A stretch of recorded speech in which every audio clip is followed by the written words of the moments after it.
All right, close your eyes for a second. When you think of Antarctica, what pops into your head? A blinding white, bone-chilling wasteland with a few penguins waddling around like they're rocking tuxedos at a fancy party, right? Perhaps you're even imagining yourself trapped in a giant freezer where everything is frozen solid, but let's zoom in with your imagination for a hot minute. What if it's not just ice? What do you see then? Probably, more ice. Haha. Just kidding. But for real. Antarctica is the ultimate ice boss of Earth, hoarding a whopping 90% of the planet's glacier ice right here.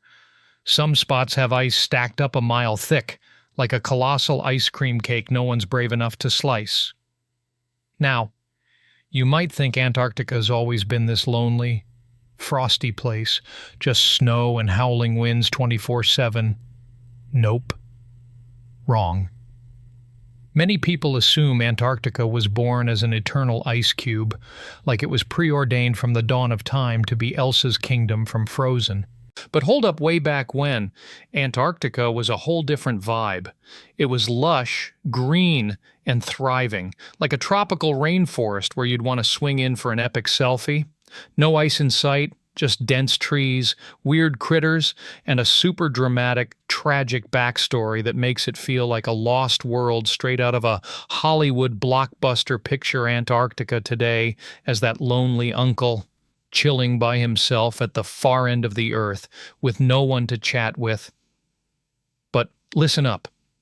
Back in the day, Antarctica was not this isolated loner. Oh no, it was the life of the party, the super social member of the continent crew, always showing up to every global bash, while it's now the lonely continent, not sharing a natural border with anyone. Way back then, Antarctica was positioned higher up, cozying up with the other continents. Simply put, it was the bustling hub of the ancient world. Let's hop in a time machine and zip back a few million years to the Mesozoic era, from 252 to 66 million years ago, when Antarctica was tight with South America and Australia. I mean, it wasn't just close, it was legit connected to these two pals through land bridges, like prehistoric highways. These bridges were open to all kinds of critters, from tiny to massive, using Antarctica as a launch pad to roam the world. And who were the VIPs in this crowd? Dinosaurs. Baby Yup, T. Rex's cousins and their dino buddies were strutting across these bridges like they were hitting up the mall on a weekend. How do we know Antarctica was this lively hotspot? Thanks to some genius scientists who dug around and found sauropod dinosaur skulls in all three places: Antarctica, South America, and Australia. These skulls are like carbon copies, practically identical, proving that these dino species were crisscrossing between continents. That's why we find similar species on continents that are now split apart. If you hopped out of a time machine and landed in Antarctica during the Mesozoic era, what do you think you'd see? A freezing, snow-covered wasteland, swing and a miss. In reality, Antarctica back then was a lush, green paradise, like a tropical resort begging for an Instagram photo shoot. Thanks to its position farther north and the Earth being a giant toaster oven, Antarctica rocked a tropical climate with average temperatures around 12 to 15 degrees Celsius. How'd it pull that off? A cozier spot closer to the equator, sky-high CO2 levels in the atmosphere, and no polar ice to bounce sunlight back into space. With weather that chills in a good way, Antarctica wasn't just home to a few cold-tolerant critters like today's penguins. Oh no, it was a full-on playground for tons of dinosaurs. Take a few steps, and you'd bump into theropods, those sharp-toothed, ferocious hunters, or ankylosaurs, basically prehistoric tanks with armor. Then there were hadrosaurs, the super-cool duck-billed dinos, and sauropods, those long-necked giants you know from Jurassic Park. What about the water? A squad of massive sharks and sea reptiles were splashing around in the mass seas. Honestly, if you got dropped here without a tour guide, you'd think you were starring in a Hollywood blockbuster. Forget the icy, white Antarctica of today. Back then, it was a vibrant, dreamy green masterpiece thanks to warm weather and regular rain. The whole continent was blanketed in dense rainforests. conifers, flowering plants, and ginkgo trees grew like crazy, creating a jaw-dropping scene like you'd wandered into a massive tropical garden. Seriously, if no one told you, you'd never guess this was Antarctica. No ice, no snow, just lush greenery and the roars of dinosaurs. It'd feel like you'd stepped onto an alien planet, not to mention the dinos throwing a wild party all around you. Imagine ancient Antarctica as a hopping dino dance floor, everything grooving along until, boom, a massive asteroid slams into Earth, turning it all into a Netflix-worthy disaster flick that impact probably unleashed a mega tsunami that smashed Antarctica's shores, like the ocean itself was throwing a tantrum. And that's not all. The air got so scorching hot it was like an industrial oven, ready to roast any dino dumb enough to be caught outside. Then what wildfires erupted everywhere, turning the whole continent into a giant bonfire. Honestly, if you were in Antarctica back then, you'd be better off staying home and binge-watching movies, because stepping outside was game over. When the smoke and dust from the impact finally settled, do you think things would chill out? Nope, it only got worse. That asteroid kicked up a ton of sulfur dust and toxic junk, blanketing the sun like someone yanked a thick curtain across it. The result, Earth, including Antarctica, froze in a flash like someone flipped the switch on a planet-sized freezer. One day it's a tropical paradise, the next it's a giant ice box. But here's the plot twist. A lot of people think Antarctica was doomed to be a cursed, icy wasteland forever, like the eternal set of Frozen. Big nope. It didn't just survive, it came back stronger than ever. Forget the cold. Because after the dino disaster, Antarctica got a sizzling makeover, thanks to a phenomenon called the post-Cretaceous super greenhouse effect. Temperatures shot up, like Earth cranked the heater to the max. The secret, a massive dump of CO2 into the atmosphere, from who knows where, like the planet decided to let loose. The result was a toasty Earth, especially Antarctica. During the Paleocene and Eocene epochs in Antarctica, average temps could hit 25 degrees C, like you're kicking back in modern-day Kenya. During an event called the Eocene thermal maximum, Earth hit its hottest point in 100 million years.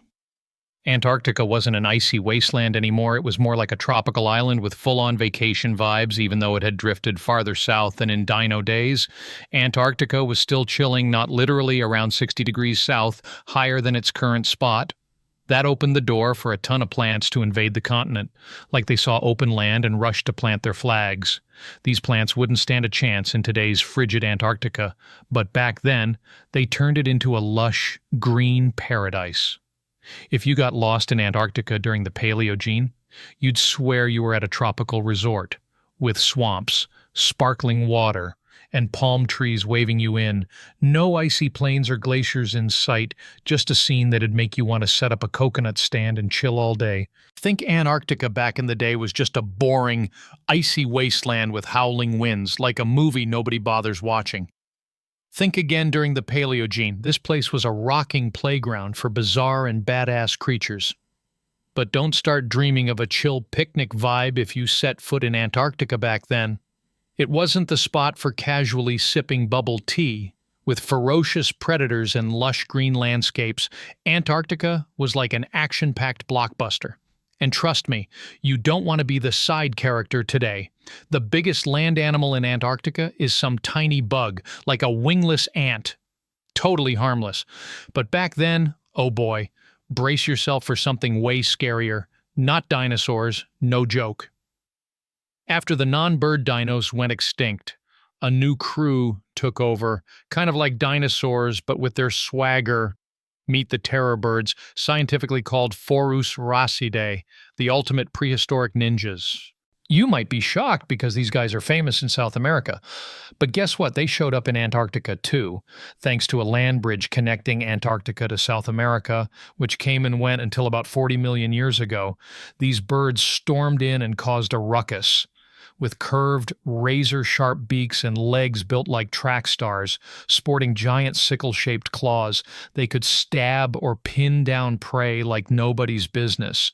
They're like the raptors from the movies, total goosebump material. These Antarctic terror birds, still waiting for an official name, might just be the ultimate boss you'd never want to run into. Picture a creature like a jacked-up raccoon, the size of a male ostrich, standing about 2.5 meters tall and weighing over 130 kilos. In simple terms, it's like 3 wolves stacked on top of each other. But don't think they were slowpokes. With their top-tier legs, they could sprint faster than the wind, clocking over 50 kilometers an hour. Good luck outrunning them. These were hardcore predators, patrolling the jungles and grasslands, ready to snatch anything that caught their eye. Real talk if you saw one charging. Your best bet was to climb a tree or pray for a miracle. If the scariest predator in Antarctica today is just a bug, you might wonder, what did these terror birds eat to get so beefy? The secret's in that land bridge to South America. Not only did the birds migrate over, but a whole army of mammals did too, turning Antarctica into a massive all-you-can-eat buffet. Fossils from the Letta region, now Seymour Island, from the Paleocene to Eocene, show just how lively this place was. Not all these creatures lived at the same time, but they paint a vivid picture of a green, thriving Antarctica. Thanks to the connection with South America, you'd see mammals you'd swear belonged only there, not in Antarctica. Among these mammals was a super cool group called Astopians, like rhinos but extinct, grass-munching heavyweights of the continent. Only 2 species are confirmed in Antarctica, Triona stylops and Anodon. Both had weird, massive teeth, but don't worry, they were strictly into plants, not meat.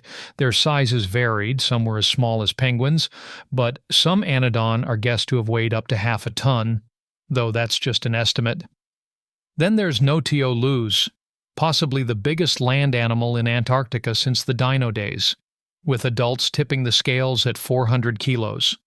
Almost as heavy as a modern bison. They thrived by chowing down on tasty flowering plants that grew everywhere back then.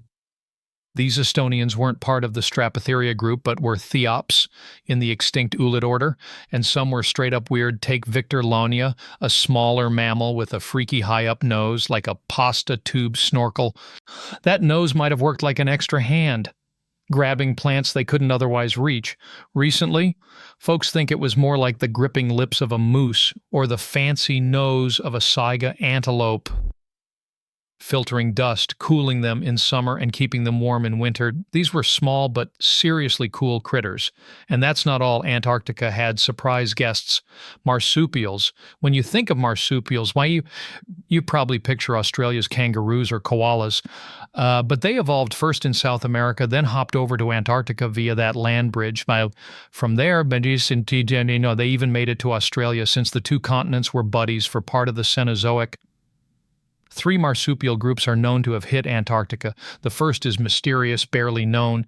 The second was more diverse, filling all sorts of roles in the ecosystem. The third, Monito delante, meaning little mountain monkey in Spanish, still lives in Argentina and Chile and is closer to Aussie marsupials.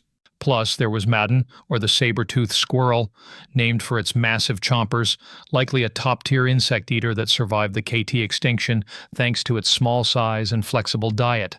These critters were the perfect feast for the terror birds, turning Antarctica into a high-stakes survival arena full of drama. Picture today's Antarctic Ocean cold, a few penguins zipping by, and the occasional whale popping up like a VIP guest star. But guess what?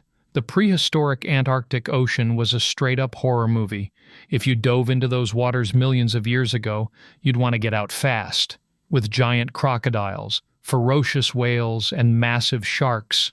It was like a water park where your only instinct was to run for your life. Nowadays, Antarctica screams penguins, but crocodiles sounds like a joke. Yet, back in the day, they were the undisputed bosses. Paleontologists used to guess crocs lived in Antarctica because of the land bridge and warm climate, but they had no solid proof. Then, boom, one day they found a massive fossilized skeleton from the Eocene, A perfect match for both living and extinct croc species. These weren't cute little crocs. Oh no, they were monster-sized, stretching up to 7 meters long, 15% bigger than the largest modern saltwater croc, and 35% larger than your average croc. Including semi-aquatic species, they were the top land predators. They lurked in freshwater, brackish, and even saltwater, just like modern saltwater crocs. With that size, nothing was off their menu. There's even evidence of another croc species that munched on pigeons, but details on that one are hazy as morning fog. Bottom line, when Antarctica was lush and green, pretty much everything was croc food. When you think of Antarctica, penguins come to mind as those adorable, waddling cuties braving the cold. But you'll be shocked to learn they lived in Antarctica when it was hot as an oven, and they were not as cuddly as today's version's prehistoric penguins might have evolved off the coasts of Australia and New Zealand about 60 million years ago, then migrated to Antarctica, where they partied hard. Today, only 2 penguin species call Antarctica home, but back in the Paleogene, there were 16 species, each with its flair, like an all-star lineup and their size. Forget tiny, these were no small fries. 3 species were dubbed giant penguins.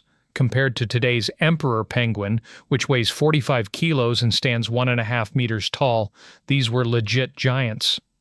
Anthropornis and Dip towered up to 2 meters and weighed between 108 and 116 kilos. In simple terms, they were bigger than leopards. Getting slapped by one would hurt. And in the water, they glided like Olympic swimmers, holding their breath for over 40 minutes, ready to shred fish, squid, and mollusks. Why so big? Probably to save energy, but even so, they couldn't dodge crocs or other underwater dangers. Today's Antarctic seas have whales, but back then it was a monster mash. 2 whale genera from the llama group were downright terrifying. First up, Bacilla, a top-tier predator that looked like a giant snake, stalking prey in shallow waters. With massive skulls and razor-sharp teeth, they could pierce skin, muscle, and even bone. A fossilized jawbone shows they stretched up to 12 meters, ready to gulp down anything in reach, including 3-meter-long giant sea turtles, bigger than any turtle alive today. Then there's Lanocetus, a whale whose babies were the size of the biggest adult orcas. The adults, they could rival humpback whales.